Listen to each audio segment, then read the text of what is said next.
Oi, pessoal, tudo bem com vocês? Sejam bem-vindos a mais um episódio da Mentalidade Geek Podcast.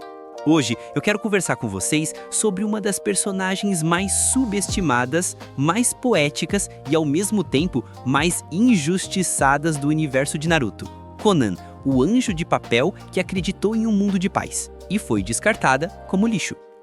Desde a primeira vez que eu vi a Conan, ainda lá em Amegakure, ela me causou uma sensação diferente. Ela era calma, silenciosa, quase etérea. Mas por trás daquela serenidade, existia uma mulher marcada pela dor e moldada pela guerra.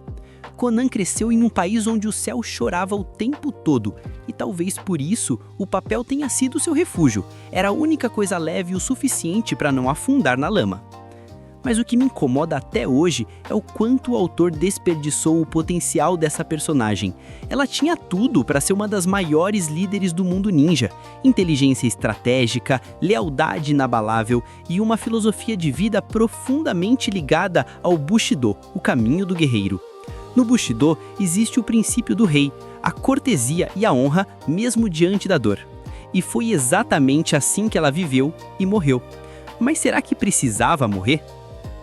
Os pais da Conan morreram na Segunda Guerra Ninja, vítimas do mesmo ciclo de destruição que devastava Megakure. E foi nesse cenário que ela conheceu Yahiko e Nagato, duas almas perdidas que se tornariam sua nova família. 3 crianças órfãs tentando sobreviver no mundo que só conhecia violência.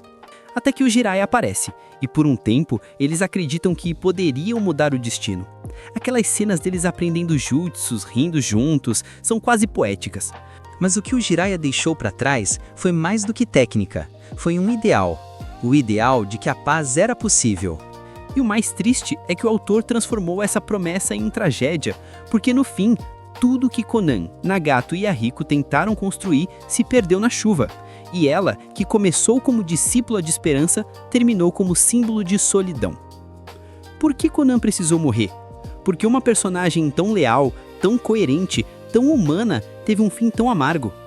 Quando a gente pensa bem, ela foi a única mulher da Akatsuki, e ainda assim foi esquecida.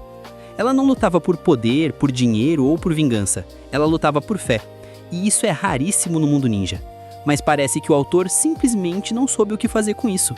Matá-la pelas mãos do Tobi foi talvez uma das decisões mais questionáveis de toda a obra.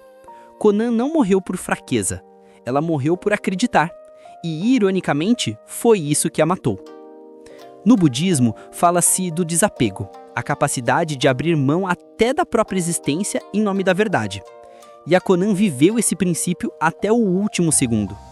Mas o budismo também fala do sofrimento necessário e o sofrimento inútil. O primeiro te faz evoluir, o segundo te destrói. E o sofrimento da Conan foi inútil, porque o mundo que ela tentou proteger a esqueceu. Nem os fãs, nem a narrativa deram a ela o reconhecimento que merecia. Mas e se a história fosse diferente? E se a Conan tivesse sobrevivido à luta contra o Tobi? Existem várias fanfics e teorias que exploram isso, e eu amo pensar nelas. Algumas imaginam a Conan se aliando ao Naruto e à Aldeia da Folha, ajudando a reconstruir o mundo depois da guerra. Outras dizem que ela poderia ter assumido o controle de Amegakure, transformando a Vila da Chuva em um refúgio pacífico para órfãos e sobreviventes de guerra, o que teria sido um dos desfechos mais poéticos e coerentes da série. Imagina, a mulher que nasceu em meio à chuva, se tornando a líder que faz o sol voltar a brilhar sobre a aldeia. Seria lindo, seria justo, mas o autor preferiu o silêncio. E o pior é que a morte dela nem teve o impacto que merecia. Foi rápida, fria e esquecida. Diferente de outros vilões e heróis que tiveram arcos de redenção, a Conan teve um fim solitário, lutando contra um inimigo que nem era dela. E isso é triste, porque a história dela sempre foi de pertencimento. Tudo que ela queria era um mundo onde as pessoas não precisassem mais se sentir sozinhas. No estoicismo, existe uma frase que diz: o valor de um homem não está na vitória, mas em permanecer fiel ao que acredita, mesmo quando tudo desmorona. E essa é a essência da Conan. Ela morreu fiel aos próprios ideais. Ela foi o papel que resistiu à chuva. O anjo que não desceu do céu, mas subiu da lama. E sabe o que mais me impressiona nela? É o equilíbrio entre força e ternura. Ela era estratégica, fria em batalha, mas profundamente sensível nas motivações. Ela acreditava em Nagato até o fim, mesmo quando o mundo chamou ele de monstro. Ela ainda via nele um menino de Amegakure. E essa lealdade, que para muitos parece cegueira, na verdade é o mais puro tipo de amor.